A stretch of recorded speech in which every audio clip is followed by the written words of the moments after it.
The alarm screamed through every corridor of the Taijin Guardian. Red lights flashed across the walls, turning everything into a nightmare of sound and color. Do-hyun Kim grabbed onto a metal rail as the ship shook violently. He was just a cargo supervisor. He checked boxes and managed loading schedules. This was not supposed to happen. Everyone to the escape pods. Hiren's voice came through the speakers. She was young, barely out of pilot training. Her voice shook with fear, but she was trying to stay calm. "We have maybe 2 minutes." The ship tilted sideways. Do-hyun's feet left the floor. He held onto the rail with both hands as containers crashed around him. He could hear screaming from somewhere below. His team, his people, Minji. He shouted into his communicator. "Where are you?" "Medical bay." Minji Park's voice came back. "I have injured people here. I can't move them fast enough." Do-hyun made a choice. He pushed himself along the tilting corridor, fighting against gravity that seemed to pull in the wrong direction. The ship groaned like a dying animal. Metal twisted and tore somewhere above him. He found Minji in the medical bay. She was trying to drag an unconscious crew member toward the door. Her medical coat was torn and blood ran down her forehead. 2 other people lay on the floor holding onto beds to keep from sliding. "Help me," she shouted. Do-hyun grabbed the unconscious man under his arms. Together they pulled him into the corridor. The ship shook again, harder this time. The lights went out. Emergency lighting kicked in, painting everything in dim blue. Woojin Choi appeared from the engine room, his face covered in black grease. The old engineer looked terrified. "The core is failing. We have less than a minute."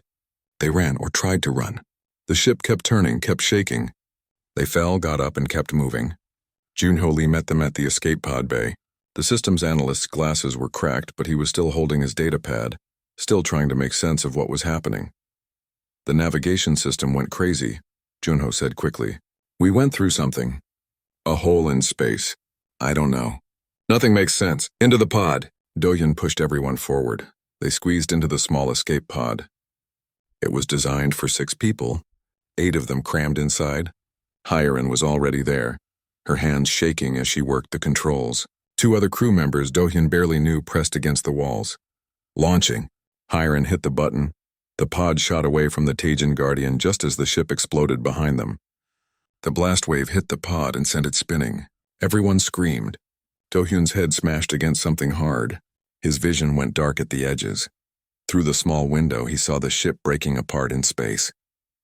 Pieces flew in every direction, burning as they scattered. Then he saw something else, a planet, brown and red and angry-looking.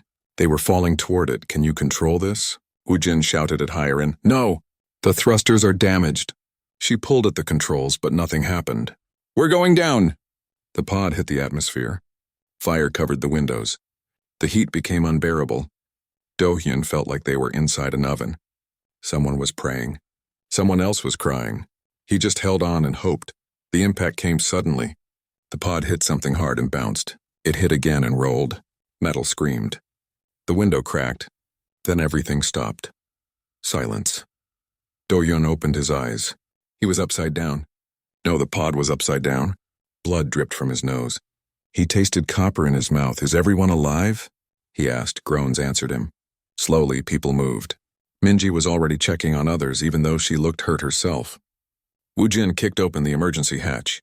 Hot air rushed in, smelling like sulfur and something else. Something alien. They climbed out one by one. Do-hyun was the last to exit. He stood on shaking legs and looked around. The planet was like nothing he had ever seen. The sky was orange, filled with thick clouds. The ground was covered in dark red dirt and strange rocks that looked too smooth, too round. In the distance, huge plants grew, but they were purple and had no leaves. Just thick trunks that twisted up toward the sky. "Where are we?" one of the crew members whispered. "Somewhere far from home," Junho said. He was already scanning with his datapad, trying to get readings. "The air is breathable, but there's something wrong with it, toxins. Our filters will clean it, but only for a few days." "A few days?" Minji looked at him with wide eyes. "Then what?" "Then we die," Junho said simply. He did not sound like he was joking. Do-hyun felt panic rising in his chest. He pushed it down. Everyone was looking at him. Why were they looking at him? He was just a cargo supervisor. "Okay," he said, surprised his voice worked. "First, we need to check for injuries." "Minji, can you do that?" Minji nodded and started examining everyone. Most had cuts and bruises. One man had a broken arm. Hyren had a bad cut on her leg but said she could walk. Next, we need water and shelter, Do-Yun continued. Woo-Jin, can you check what survived from the pod? The engineer nodded and went back to dig through the wreckage. He pulled out a few supply boxes, a damaged toolkit, and some emergency rations. Not much, Woo-Jin said. Maybe 3 days of food if we're careful. 3 days of food. A few days of breathable air. No communication.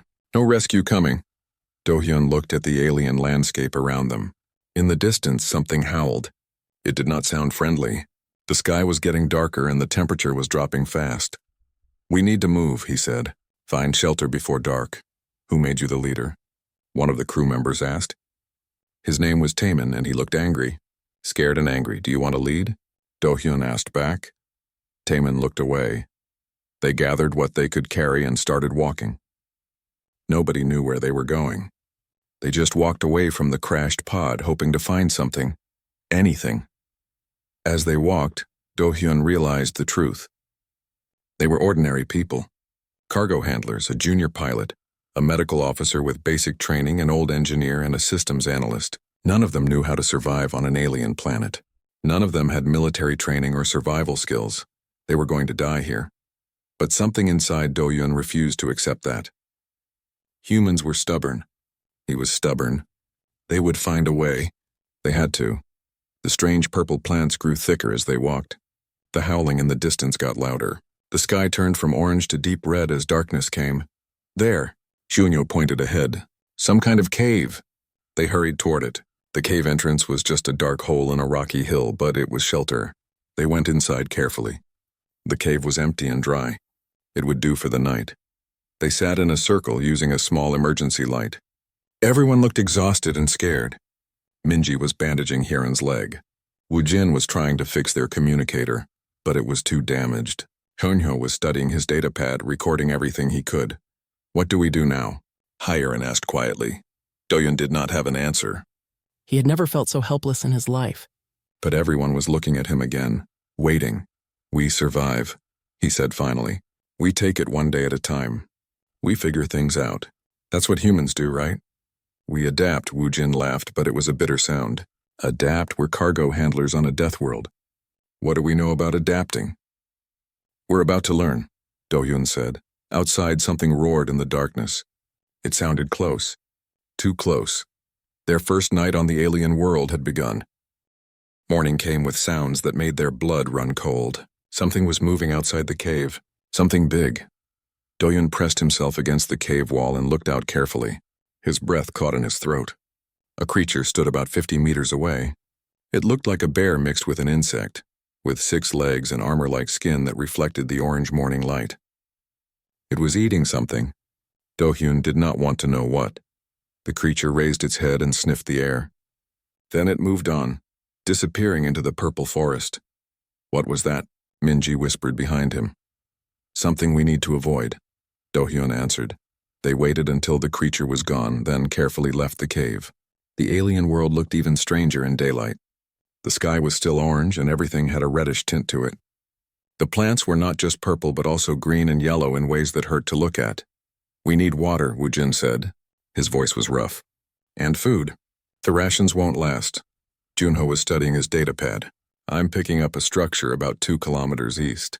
Could be natural. Could be artificial. Could be dangerous, Taemin added. Everything here is dangerous, Do-Hyun said. But we need to explore. We need resources. They moved carefully through the alien landscape. Every sound made them jump. Every shadow could be a threat. Hyeon limped on her injured leg, but she refused help. Her face was set in determination. The structure Junho detected turned out to be a crashed ship. But it was not human. The design was all wrong, with curves where human ships had angles and materials that looked organic rather than metal. Someone else crashed here, Minji said softly. Just like us, they approached carefully. The ship was old. Plants grew through its hull. The entrance hung open like a dead mouth. Should we go in? Hyeon asked. We don't have much choice, Do-Hyun said. There might be supplies, technology, something we can use. Inside, the ship was dark and smelled of decay. Their emergency lights showed walls covered in symbols they could not read. They found what looked like a control room. Dead screens. Empty stations, here, Junho called out. He was at a terminal trying to access it with his data pad. The power cell is still working. Give me a minute. While Junho worked, the others explored. Woojin found a storage room with containers. Most were empty or filled with rotted material. But he found something that looked like a water filter and some kind of toolkit. Minji found the bodies. She did not scream, but her face went pale. Do-hyun rushed to her. In a room that might have been crew quarters, 3 alien skeletons lay on the floor. They were tall and thin with long fingers and huge eye sockets. They died here, Minji said. Trapped just like we are. Got it. Junho's voice came from the control room. I accessed their logs. It's automatically translating. They gathered around his datapad as text appeared on the screen. Hunyo read it aloud. Day 1. We have crashed on an uncharted world. The captain is dead. Our supplies are damaged, but we are Valurians. We have survived worse. Day 7. The planet is hostile. We have identified 12 species of predators. Our weapons work, but ammunition is limited. Food sources are poisonous. Water must be heavily filtered. Day 15. Jexar was killed by a pack of hexapods. We tried to fight them, but they are too fast. Too many. We are moving to this shelter. Day 23. Only 3 of us left. We are starving. The filters are failing. We tried to eat the local plants, but they made us sick. Why did we not bring more supplies? Day 30. This is my last entry. The others are dead. I am dying. To whoever finds this, do not stay on this world. It kills everyone, even us, even the great Valurians. Silence filled the ship. They were military, Junho said quietly. Look at their equipment. Weapons, armor, training, and they still died in 30 days. We're civilians, Taemin said, his voice rising. If trained soldiers died, what chance do we have? We're dead. We're all dead. Shut up, Woojin snapped. Panicking won't help. But Do-hyun could see the fear in everyone's eyes. They were thinking the same thing. If an advanced alien military team could not survive, how could they? Wait, Minji said suddenly. Read that part again. About the plants, Junho scrolled back. They tried to eat the local plants, but they made them sick. They tried to eat them, Minji repeated. But we don't have to eat everything raw. We can cook, boil, process. Maybe that removes the toxins. That's a big maybe, Woojin said. It's better than nothing, Do-hyun said. What else did they do wrong? They looked at the logs again, thinking differently now. Not about what killed the aliens, but about what mistakes they made. They fought the predators directly, Hyerin said. Used ammunition. Ran out. They stayed in one place, Junho added. Did not explore enough. They only trusted their technology, Woojin said slowly. Never adapted to the planet itself.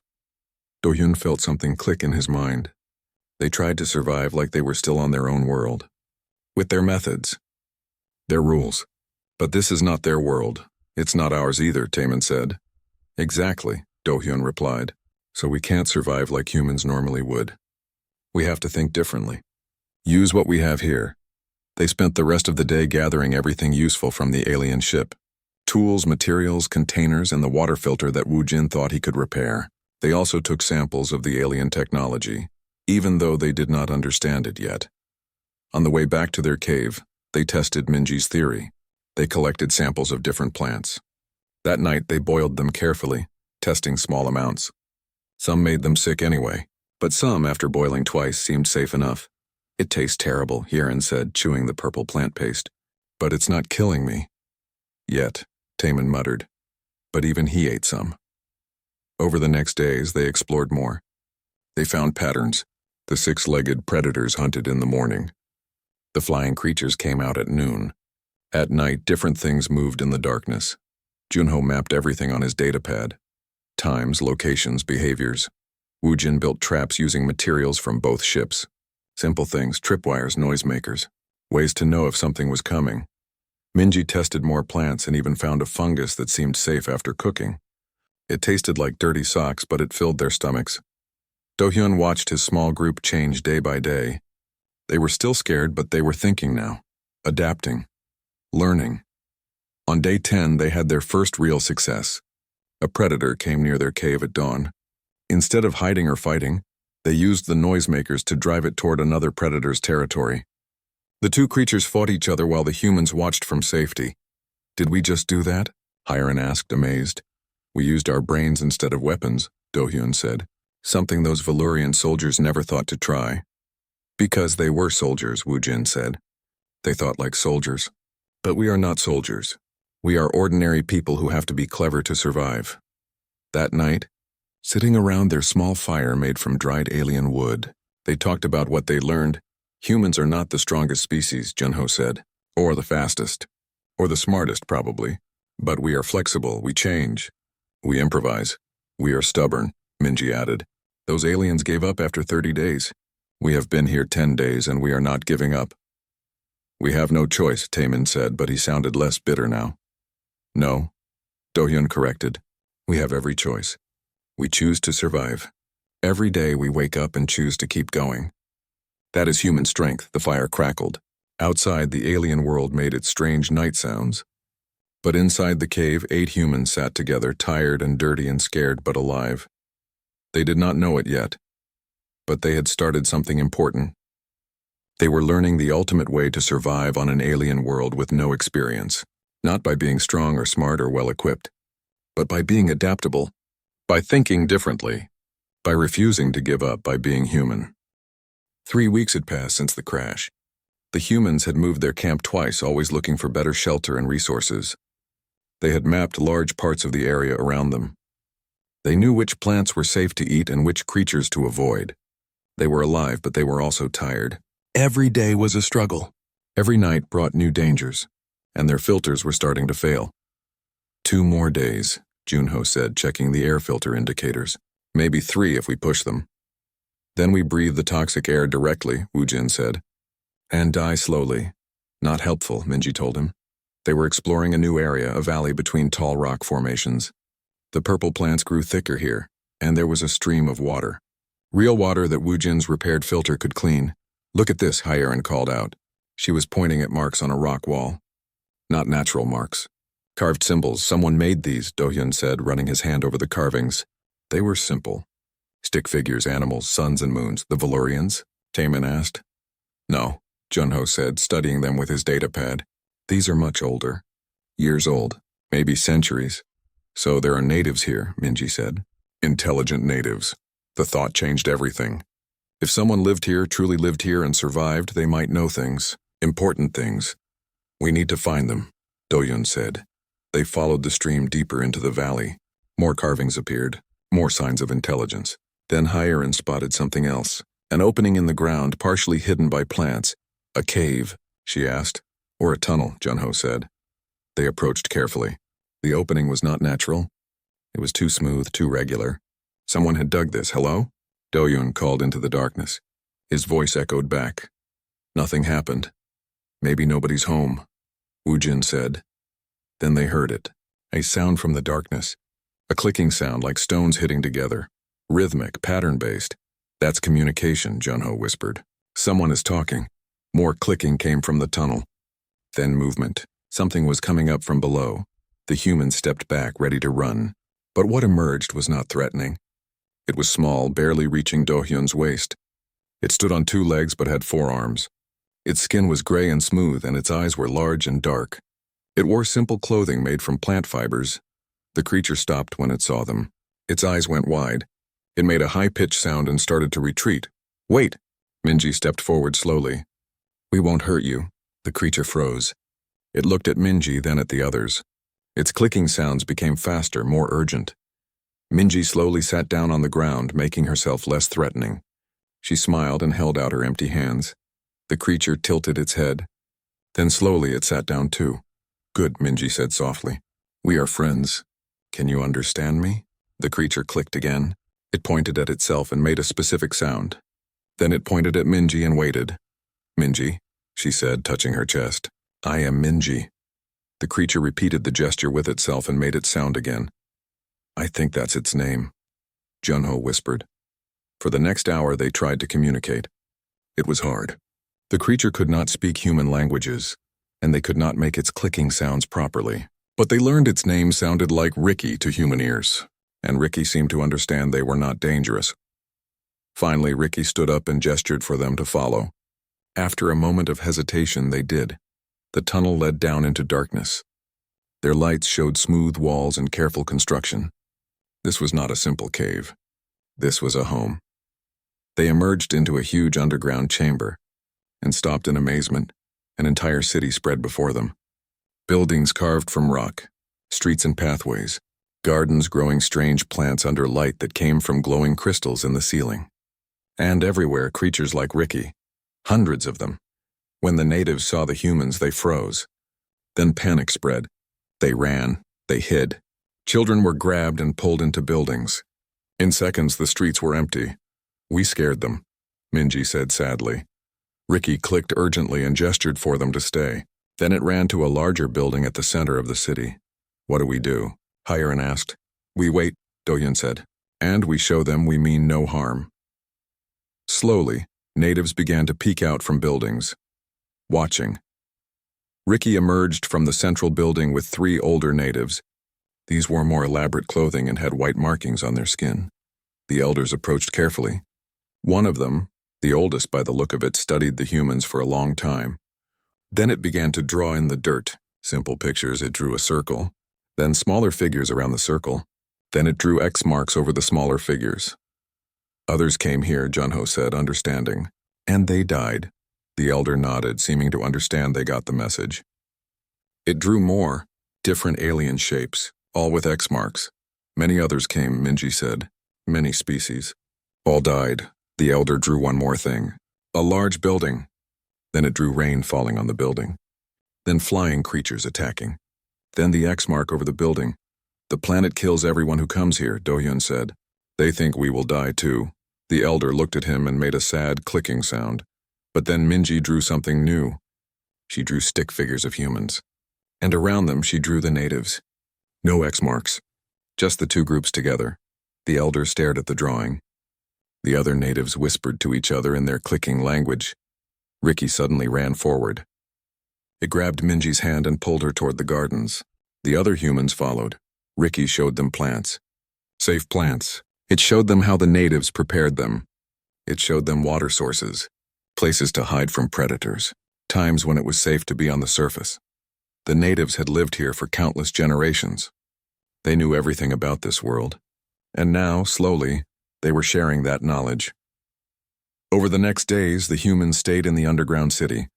The natives called themselves the Kathrani. They were shy and peaceful. They had never fought the surface predators. They just hid from them. Woojin worked with Kathrani builders and learned they had techniques for working stone that could help make better shelters. Yunho studied their timekeeping methods and seasonal predictions. Minji helped in their medical chambers and learned which local plants had healing properties. The Kathrani elders showed Dohyun their history, carved in stone on the walls of the deepest chambers. Stories of many sky people coming, all trying to take from the planet, all dying or leaving. The Kathrani always hid and survived. Why do you not fight? Dohyun asked through drawings and gestures. The elder drew the predators, huge and numerous, then drew the Kathrani, small and few. The message was clear. Fighting meant extinction, but then the elder drew something new, something that made Dohyun's blood run cold. Ships in the sky, natives being taken away, again and again. Raiders, Junho said, looking at the drawings. Someone comes here and takes your people, the elder nodded sadly. It drew a timeline. Every few seasons, the raiders came. The Kathrani hid, but the raiders had technology. Scanners, they always found some, always took them away. When do they come next? Dohyun asked. The elder drew marks. Hunyo counted them. About 3 weeks, Junho said quietly. The raiders come back in 3 weeks. That night, the humans gathered in a chamber the Kathrani had given them to use. We should hide with them, Taemin said. Wait until the raiders leave. The raiders will find us too, Woojin said. With their scanners. We can't hide from technology like that. So what do we do? Hiren asked. Dohyun looked at his team. They were thin and tired. Their clothes were torn and patched. They had no weapons except what they had made from scraps. They were cargo handlers and medics and engineers, not soldiers, but they were alive. Against all odds, they were alive because they learned. They adapted. They used their brains. We fight, Dohyun said. Everyone stared at him. Are you insane? Taemin said. We are 8 people, probably against dozens of armed raiders. The Valurian soldiers were armed too, Dohyun said. They had weapons and training. They still died Because they fought this planet the wrong way. What are you saying? Minji asked. I am saying we do not fight like soldiers, Do-hyun replied. We fight like humans. We use what we have. We think differently. We make the enemy fight on our terms, not theirs. And how do we do that? Woojin asked, but there was interest in his voice now. We have 3 weeks, Do-hyun said. 3 weeks to learn everything the Kethrani know about this planet. 3 weeks to prepare. 3 weeks to become the thing that makes raiders afraid. That's crazy, Taemin said. Yes, Do-hyun agreed. Crazy enough to work. The Kethrani thought the humans were crazy. When Do-hyun explained they wanted to fight the raiders, the elders made their sad clicking sounds and touched their hearts. It was their way of saying goodbye to the dead. But the humans did not give up. They had 3 weeks. They used every minute. Junho studied the raidership patterns from the Kethrani's historical carvings. The raiders always came the same way, landed in the same clearings, followed the same search patterns. They were confident. They did not expect resistance. That is their weakness, Junho said, marking locations on a crude map. They are predictable. Woojin worked with the Kethrani builders. Together, they identified weak points in the tunnels near the surface, places where a small collapse could trap someone, or where a passage could be blocked quickly. We turned their home into a maze, Woojin explained. A deadly maze. Minji trained young Kethrani in basic first aid. Many were scared, but some were angry. Angry about family taken, angry about always hiding. These young ones wanted to learn. Hyerin, despite her injured leg, mapped every surface entrance to the tunnel system, every escape route, every choke point. She limped across the valley for days, marking everything. If we do this, she said, we need to know every way in and out. They can't trap us. Do-hyun talked to the Kethrani fighters. Except there were no Kethrani fighters. There were farmers and builders and teachers. Just like the humans were cargo handlers and medics. Then we learned together, Do-hyun said. They started with simple things. The Kethrani showed the humans how to move silently through the tunnels, how to use their clicking language to communicate in darkness, how to navigate by feeling the carved walls. The humans showed the Kethrani how to set traps, how to use leverage in simple machines, how to think about defense not as hiding, but as controlling where the enemy could go. You cannot be stronger than them, Do-hyun explained through gestures and drawings. But you can be smarter. You can make them fight your way. Slowly, the Kethrani understood.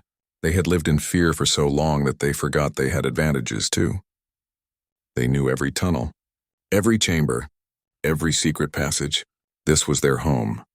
Woojin built strange devices from salvaged technology and Kethrani materials. Noisemakers that could sound like different predators. Light devices that could blind in the dark tunnels. Simple mechanical traps that could drop rocks or seal passages. Nothing fancy, Woojin said. But it does not need to be fancy. It just needs to work. Junho analyzed data from the old Valyrian logs and scratched patterns in the dirt. The raiders were called Voskirans. They were a military species, strong, well-armed, but they thought like military. They had formations, tactics, rules. We break all the rules, Junho said. We do not fight them in lines. We do not meet them in open battle. We are the darkness. We are the maze. We are everywhere and nowhere. The young Kethrani practiced moving in groups using their natural clicking to coordinate.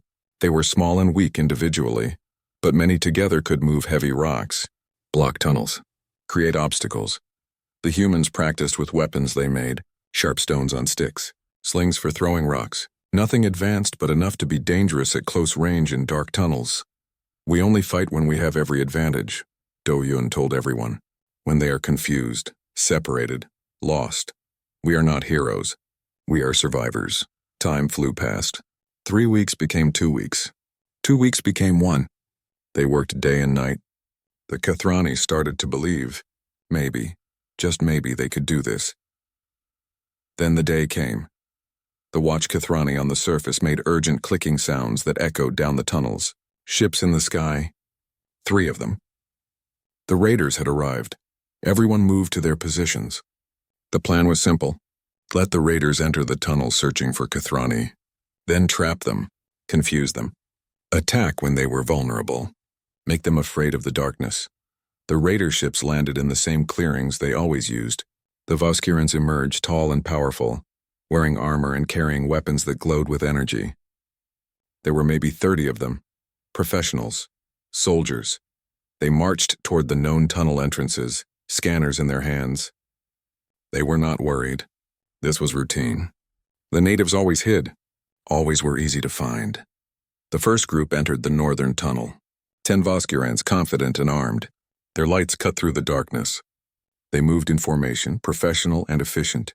Then the tunnel collapsed behind them. Not completely, but enough to cut them off from the others. The Voskuran stopped, confused. This had never happened before. Their leader barked orders in a harsh language. They moved forward more cautiously now. They found the first body markers. Not real bodies, but shapes in the dark that their lights revealed. Kithrani shapes. A trail leading deeper.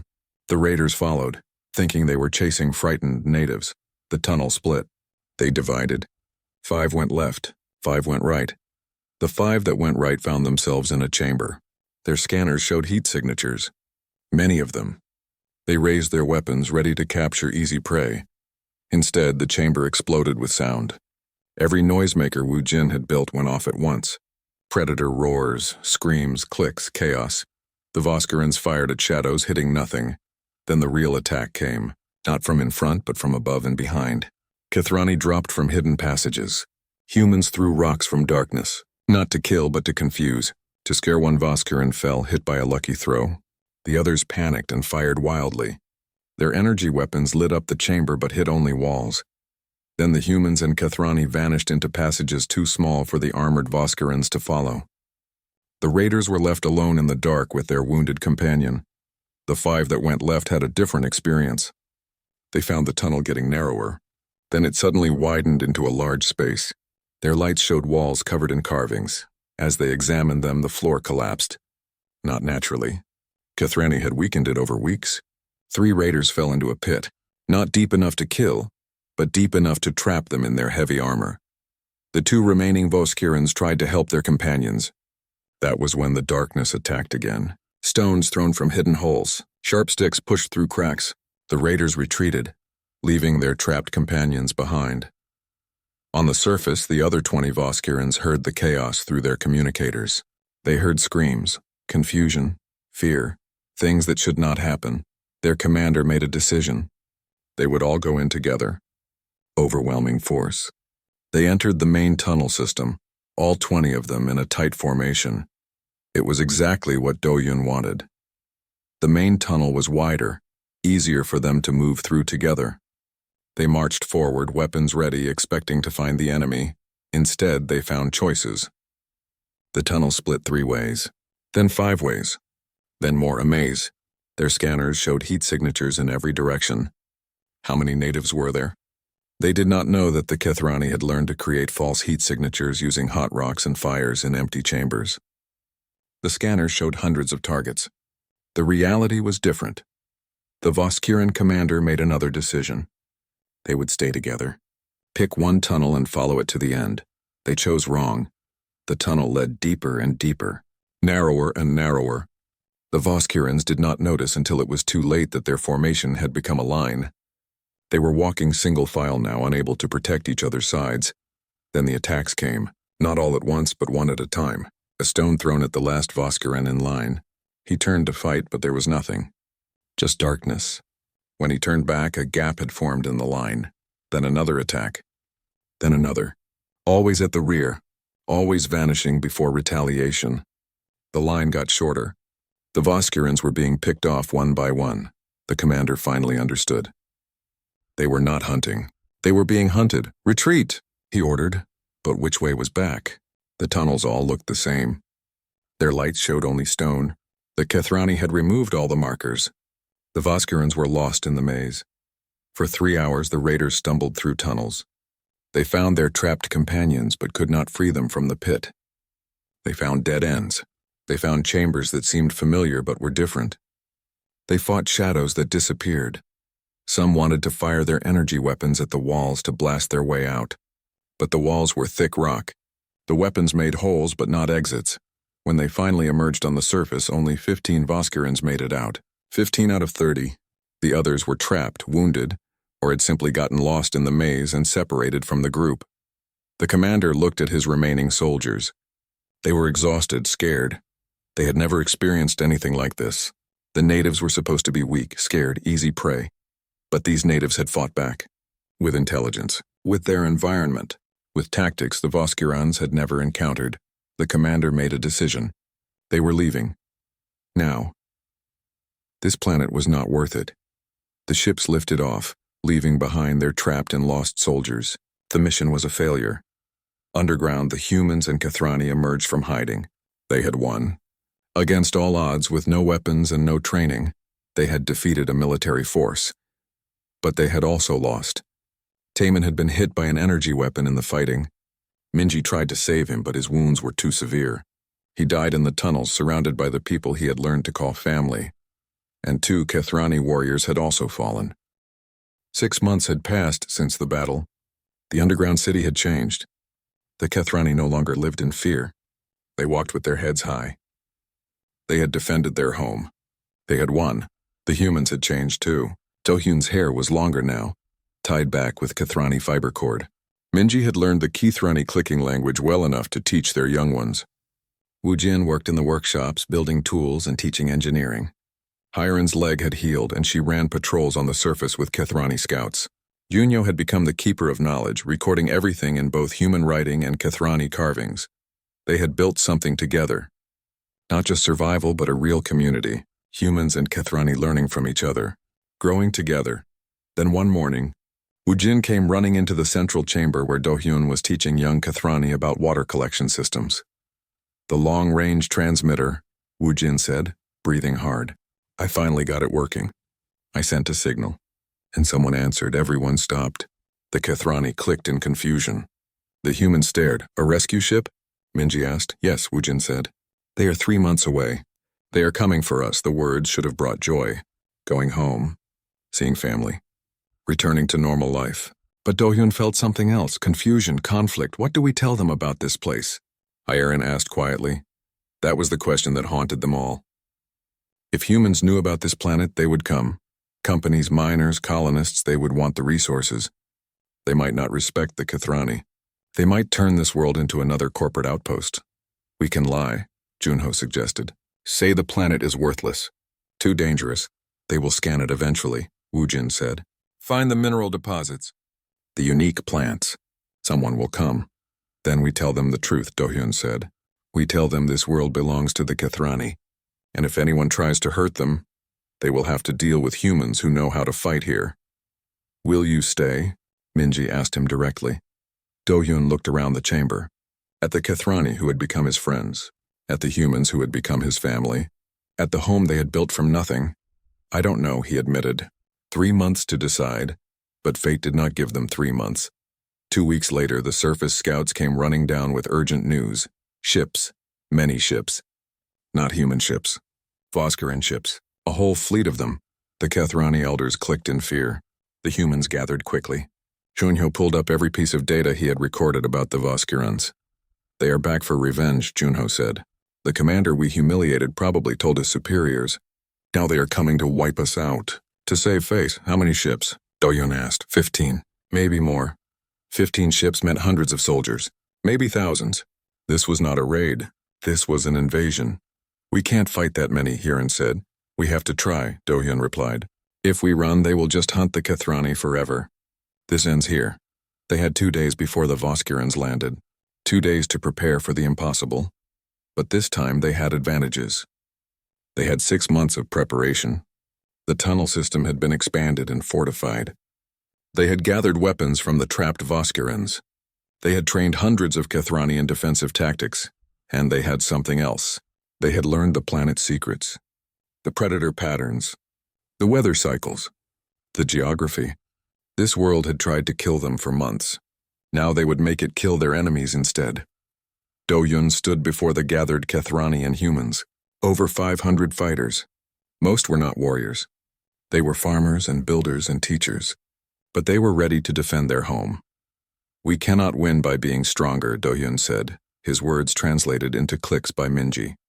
We win by being smarter, by using everything this planet has taught us, by making the Voskirans fight our way. The Voskiran fleet landed in multiple clearings surrounding the known tunnel entrances. Their strategy was simple. Overwhelming force, nowhere to run, quick extermination. Over 300 Voskuran soldiers emerged from the ships. They wore heavier armor this time, carried bigger weapons. They had learned their lesson about the tunnels. This time they would blast through any resistance. The first wave entered the tunnels from 6 different directions. They expected traps. They found none. They expected attacks in the darkness. The tunnels were empty. Where are they? A Voskuran officer radioed to his commander. Keep searching. They are hiding deeper. But the defenders were not hiding deeper. They were not in the tunnels at all. The timing had to be perfect. Yunyo had calculated it precisely. The Voskurans entered the tunnels at dawn. The surface would heat rapidly. And at noon, like clockwork, the flying predators would emerge to hunt. As the Voskurans searched the empty tunnels, humans and Kithrani worked on the surface. They placed scent markers stolen from predator dens all around the Voskuran ships. They used noisemakers to sound like injured prey animals. They turned the landing sites into hunting grounds. Noon came. The flying predators emerged from their caves in the cliffs, hundreds of them, each the size of a large bird with razor-sharp claws. They smelled prey. They heard prey. They descended on the landing sites. The Voskuran guards outside the ships opened fire. But there were too many predators. The creatures learned quickly that the loud weapons were dangerous. They attacked from angles, from above, using tactics refined over millions of years of evolution. The guards retreated into the ships. The predators surrounded the vessels, attacking anything that moved. Underground, the Voskuran soldiers heard the chaos on their communicators. Their commander ordered them to return to the surface immediately. That was when the second part of the plan activated. The soldiers rushed through the tunnels toward the exits. But the tunnels were not empty anymore. Humans and Kithrani had moved behind them, collapsing passages, creating dead ends. The maze had shifted. The Voskurans found themselves going in circles, finding blocked passages, getting more lost with each turn. Their scanners showed hundreds of heat signatures, but now they knew those might be fake.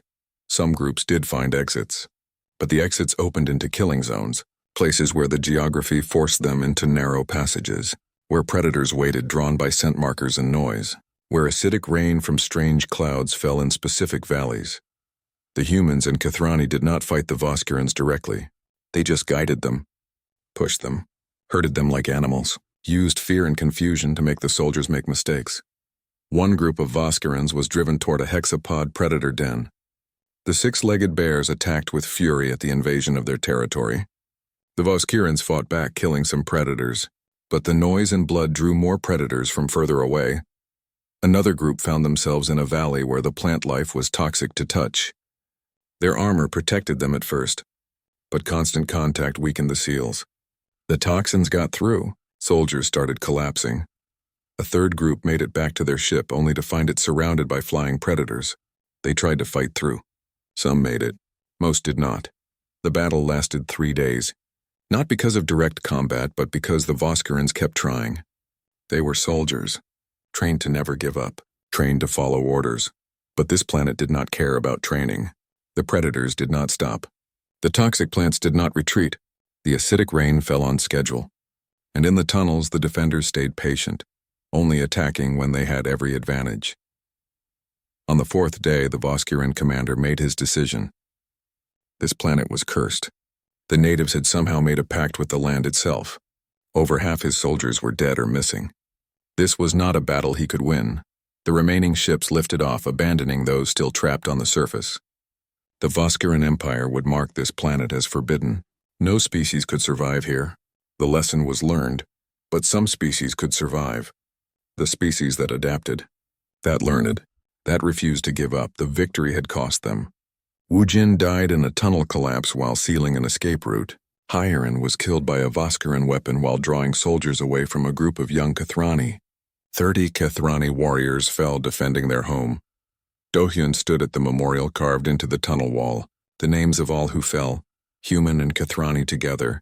He touched Wu Jin's name, remembering the old engineer who never stopped building. Hyerin's name, remembering the young pilot who never stopped fighting. Minji came to stand beside him, her face wet with tears but her eyes strong. "The rescue ship will be here in 2 months," she said quietly. "I know," Dohyun replied. "Are you going back?" Dohyun looked around. At the city they had defended, At the Kethrani who smiled at him as they passed. At the home they had built from survival and hope. No, he said. My place is here now. Someone needs to make sure other humans know this world is protected. Junho and I are staying too, Minji said. This is our home now. When the rescue ship arrived, the captain was confused by what he found. A thriving colony. Humans and aliens working together. Defensive systems. A society. We crashed here 8 months ago, Do-hyun explained. We were just ordinary people. Cargo handlers. Medical officers, engineers, we had no survival training. No weapons, nothing. How did you survive? The captain asked, looking around in amazement. We learned, Do-hyun said simply. We adapted. We refused to give up. We made friends. And we discovered that humans have something special. We can change. We can think differently.